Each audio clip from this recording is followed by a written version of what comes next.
కీళ్ళ వ్యాధుల నుంచి, ముఖ్యంగా మోకాళ్ళ నొప్పుల నుంచి ఇన్స్టెంట్గా పెయిన్ రిలీఫ్ రావడం కోసం అని చెప్పి వాడేటువంటి ఈ ట్రెడిషనల్ రోటీ చికిత్స ఎలా చేయాలి, దానికి ఏ ఇంగ్రీడియంట్స్ మనం చూద్దాం. వెరీ సింపుల్ ఇంగ్రీడియంట్స్ అండి. గోధుమ పిండి అందరి ఇంట్లో ఉంటుంది. సైంధవ లవణం ఈ మధ్యకాలంలో అందరిళ్లలో ఉంటుంది. ఒకవేళ సైంధవ లవణం లేకపోతే ఉప్పు, నార్మల్ ఉప్పు. పసుపు కొమ్ములు ఆడించిన పసుపు అయితే మంచిది. అలాగే శొంఠి కొమ్ములు ఆడించి తీసుకోవచ్చు, లేదంటే శొంఠి పొడి డైరెక్ట్గా మార్కెట్లో దొరుకుతుంది. సో శొంఠి పొడి, పసుపు, గోధుమ పిండి, ఉప్పు అంతే. సో ఒక 2 చెంచాలు గోధుమ పిండి తీసుకుందాం.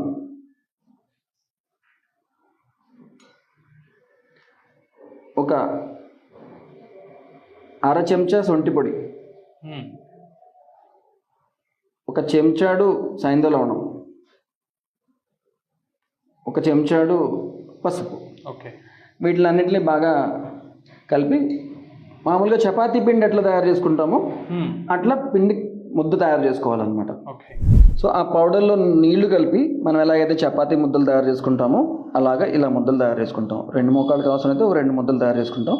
దీన్ని మామూలుగా మనం చపాతీ ఎలా ఒత్తుకుంటామో అలా ఒత్తుకుంటాం అన్నమాట.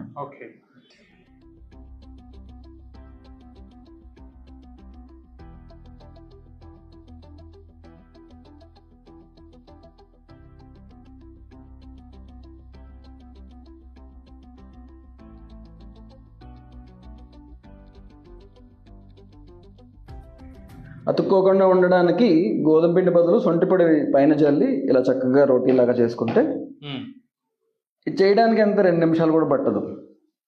పలచగా రోటీ అయిపోయిన తర్వాత దాన్ని మనం పెనం మీద రెగ్యులర్గా చపాతీ ఎలా కాలుస్తామో అలాగే నువ్వుల నూనెతో కాల్చాలి.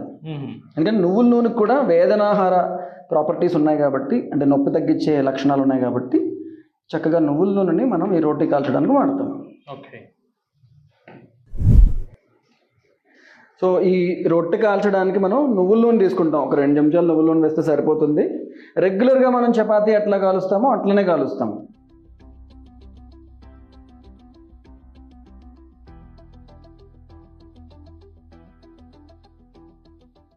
నూనె కొంచెం ఎక్కువైంది అయినా కూడా పర్వాలేదు. నువ్వుల నూనె ఏంటంటే మనకి పెయిన్ తగ్గిస్తుంది కాబట్టి కొద్దిగా ఎక్కువ వేసుకున్నా పర్వాలేదు.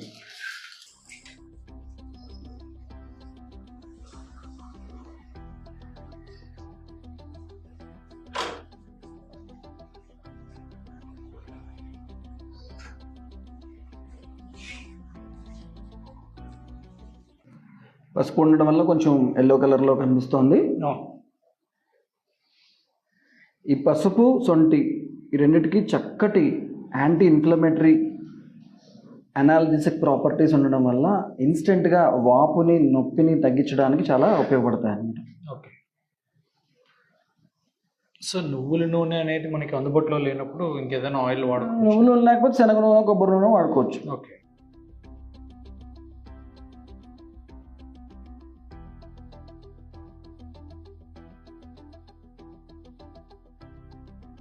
సో ఇలా పెనం మీద వేడిగా ఉన్నప్పుడే ఆ రోటీని తీసుకుని ఇలా ఆ వేడితో కాపడం పెట్టాలి.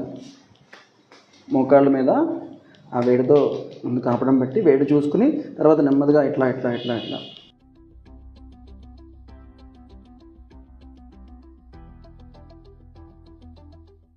ఇలా 2-3 సార్లు చేయొచ్చు ఒక పార్ట్. దీని తర్వాత ఈ మోకాళ్ళ పైన ఈ రోటీని పూర్తిగా ఇలా పెట్టి ఒక గుడ్డతో కట్టేస్తాం.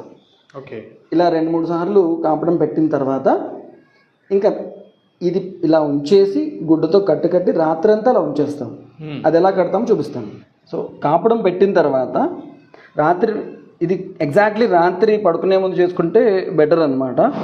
చక్కగా ఇట్లా ఈ రోటీని మోకాళ్ళని కంప్లీట్గా కవర్ చేసేలాగా, ఎక్కడైతే వాపు నొప్పి ఉందో ఆ పార్ట్ మేజర్గా కవర్ అయ్యేలాగా పెట్టి దానిపైన ఇలా గుడ్డ పెట్టి ముడి వేసేయడమే, అంతే.